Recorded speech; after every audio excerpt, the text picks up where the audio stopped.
Hi there, welcome to Don's Workshop. This is my review of the UCS TIE Interceptor. Anyway, there's not a lot to talk about with the TIE Interceptor. It was a pretty nice build. It's got all the what you would expect from the TIE Interceptor. You got the wings, you got the support structure here, and then of course the main cockpit. It's got a lot of detail on here. You got the details on the sides as well as all around the cockpit and around the back there with the engine portal.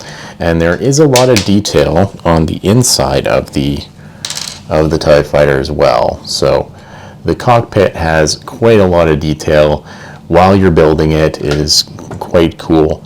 There is a lot of stickers on the inside of the cockpit. That's pretty much all the stickers are for the control panels on the inside of the cockpit.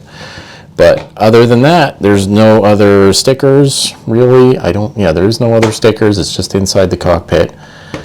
And that is pretty much all you have to worry about. But they are tricky. They're on all the little triangle tiles. So that is one thing that is a little bit annoying, but other than that, it was a pretty good build, despite the fact that you have the four wings are the same, and even though you don't build them all at the same time, there's not a 4 times or anything like that, it turned out to be pretty enjoyable just building those wings separately each step along the way.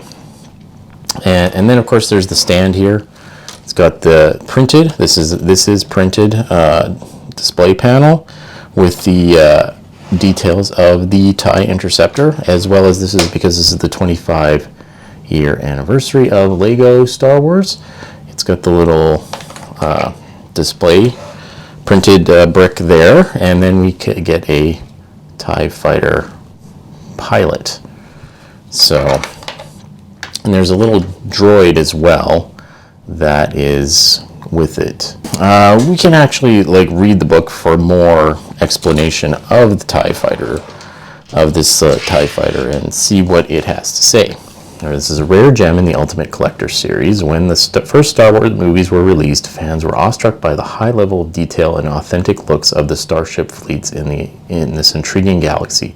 Rugged or pristine, they often have as much personality as the live characters. Ever since the first LEGO Star Wars sets were released in 1999, we have shared that love of the saga with fans of all ages and recreated its starships and vehicles in various scales. Rebel or Imperial, we keep every set as authentic looking and detailed as possible. The TIE Interceptor, infamous for its role in the Battle of Endor, was released as part of our first Ultimate Collector series in 2000. It became an instant fan favorite. To celebrate our 25th anniversary, we are relaunching it in a new and even more detailed version. Well, I didn't know that because I haven't really been, I just really got back into Lego a couple years ago. So this is, I missed all the Star Wars stuff, original stuff. Yeah, my Star Wars experience at that time would have been just playing X-Wing versus TIE Fighter and Star Wars Galaxies. Anyway, the TIE Interceptor size matters not when it comes to the TIE Interceptor. At 7.7 meters or 25 feet 3 inches, it is designed for maximum speed and agility in battle. Originally employed by Palpatine's Galactic Empire, the Interceptor is faster and more maneuverable than other TIE fighters of its time. A new dagger-shaped wing design with large solar panel areas provides the necessary additional power for the large twin-ion engines. To enhance performance in battle, Imperial designers increased firepower with 4 Sinar Fleet Systems LS 9.3 laser cannons and mounts for optional extra laser cannons. While the TIE Interceptor boasts impressive armament and power, other essential design features had low priority. With no hyperdrive system, minimal armor, and no deflector shield, its strength lies in numbers and the skills of its pilots. During the Battle of Endor, a swarm of TIE Interceptors proved a formidable fleet for the Rebellion's A-Wings in particular. Meet the model designer. In 1999, I began working on what would become the first LEGO Star Wars Ultimate Collector Series version of the TIE Interceptor. This model is a redesigned version of the Starship, hopefully with equal parts authenticity and engaging design wrapped in a fun building experience. The Interceptor's design and story are quite unique. If the Empire had not fallen in the Battle of Endor, this would have been a mass-produced successor to Darth Vader's TIE Advanced prototype. The cutaway wing design means that, at least in the movie version, the Starship is lighter and more aerodynamic. The pilot's lateral vision is improved compared to the previous TIE models, giving the Imperial Navy an edge in star battles against rebels.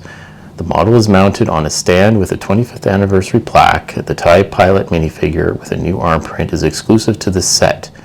The miniature brick-built mouse droid is one we often see in the Imperial or First Order hangars, bases, and starships. Okay, so that's the droid.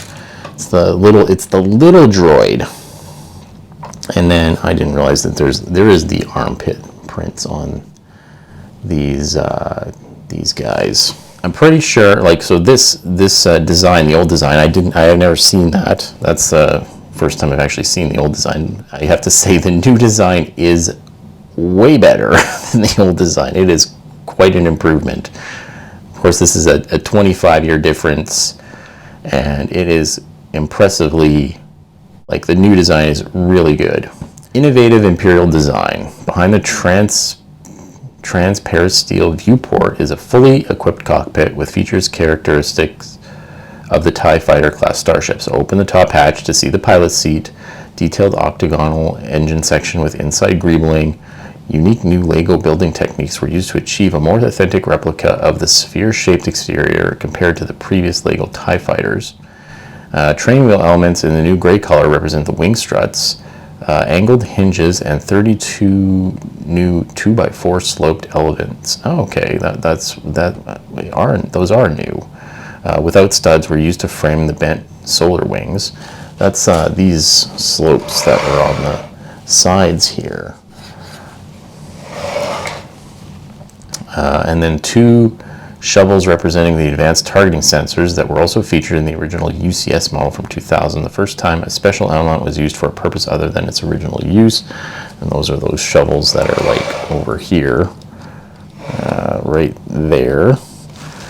And then whereas TIE fighters have twin chin mounted lasers, the TIE Interceptor's 4 wingtip blaster cannons are attached to its solar wings. Solar arrays, and the rear of the wings is densely constructed, and the wingtips are slightly more hollow to ensure optimal weight distribution. Oh, that's why. Okay, that's why you put a lot more plate. You put a lot more plate in this section of the wing, and you don't put as much plate up here. So that's what was going on. I didn't really think of that. So anyway, that is quite interesting how this build was. Now, I did enjoy the build quite a bit, so it's a pretty nice build. It's not it's just a nice build. The details are quite good, especially seeing how the old one looked. It's oh wow, that's crazy good compared to the old one. And I'd say, if you can get it on sale, with most of the Star Wars sets nowadays, they are usually about, 25% or 15 to 20% too expensive for what they are really.